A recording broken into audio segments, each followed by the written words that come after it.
में लगातार बारिश हो रही थी। हे भगवान, पता नहीं ये बारिश कब रुकेगी। पूरे घोंसले में बारिश का पानी छू रहा है। कहीं इस बारिश में घोंसला गिर न जाए।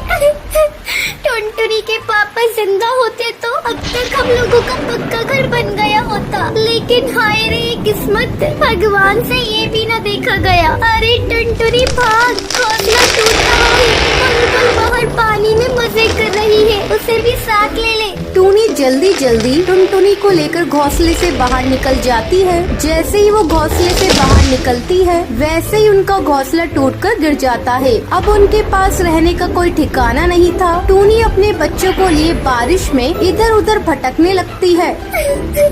हे भगवान, इस तेज बारिश में अपने बच्चों को लिए कब तक भटकती रहूं? कहीं सर छुपाने की छोटी सी जगह भी मिल जाती तो अच्छा होता। माँ देखो, उस पेड़ पर एक घर का दरवाजा खुला है। चलो जल्दी यहाँ चलते हैं। हाँ बेटा, तुमने ठीक कहा, चलो चलकर देखते हैं। टूनी अपने दोनों बच्चों को लेकर उस पेड़ पर बने घर में जाती है। अरे ये क्या, ये तक शौचालय है। चलो अच्छा है, इसी में कुछ दिन गुजारते हैं और सुबह चलकर घर का सामान ले आएंगे। माँ भूख लगी है, खाना बनाकर दे दो। हाँ माँ, मुझे भी भूख लगी है। कहाँ से बनाकर खिला दूँ? इतनी बारिश में तुम लोग तो देख ही रही हो। छोड़ो, पानी पियो और सो जाओ। माँ पानी भी तो नहीं है। इतनी तेज बारिश हो रही है और तुझे पानी की कमी हो रही है। जा बाहर जाकर बारिश का पानी पी ले। ठीक है माँ, हम बाहर जाकर पानी पी रहे हैं, तुम गुस्सा मत करो। गुस्सा नहीं करूँ तो और क्या करूँ? तुम दोनों बच्चे मेरा दिमाग खा जाते हो। दिन भर तुम दोनों की बक बक चलती रहती है।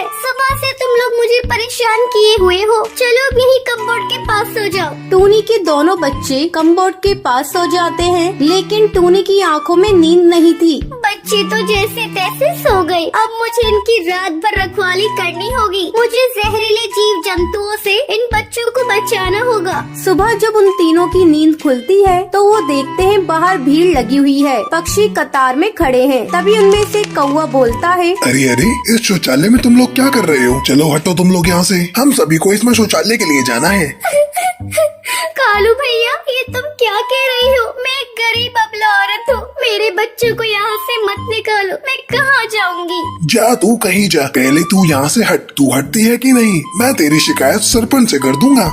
जा बड़ा आया सरपंच से शिकायत करने वाला। आज तेरे ही कारण मेरा घर पक्का नहीं बन पाया। अगर तूने मेरा सरकारी पैसा गबन नहीं किया होता तो आज मेरा पक्का घर होता। जा, मैं यहाँ से नहीं निकलती। देखती हूँ क्या करते हो तुम। बहुत ज्यादा अकड़ दिखा रही है। पति तो नहीं रहा है तेरा, अब तू किस पर अकड़ दिखा रही है? चलो भाइयों, सरपंच से शिकायत करते हैं। अरे भाई, तुम्हें जाना है तो जाओ, मुझे तो अपना पेट खाली करना है। मैं पास के खेत में जा रहा हूँ। ठीक है, मैं ही अकेला सरपंच के पास जा रहा हूँ और इस टूनी चिड़िया की शिकायत करता हूँ। इसने तो शौचालय को ही अपना घर बना लिया।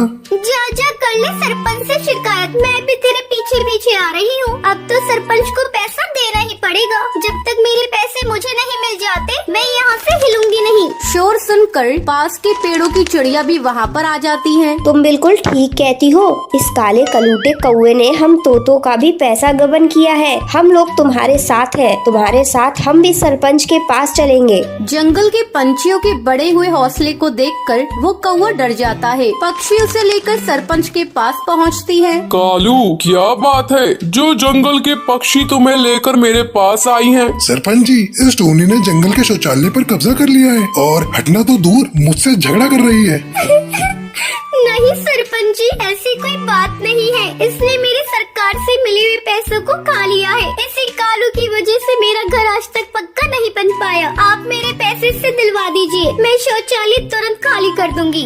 सरपंच के कहने पर कालू टूनी के सारे पैसे लौटा देता है और इस तरह टूनी का पक्का घोंसला बन जाता है। पक्का घोंसला बनते ही टूनी शौचालय को खाली कर देती है। तो ये थी आज की कहानी। क्या आपको पता है टूनी चिड़िया शौचालय को अपना घर क्यों बनाती है? अगर आपको पता है तो आप हमें कमेंट करके जरूर बताएं। अगर आपको ये वीडियो पसंद आई हो तो इसे लाइक और ऐसी कहानियाँ देखने के लिए मेरे चैनल को सब्सक्राइब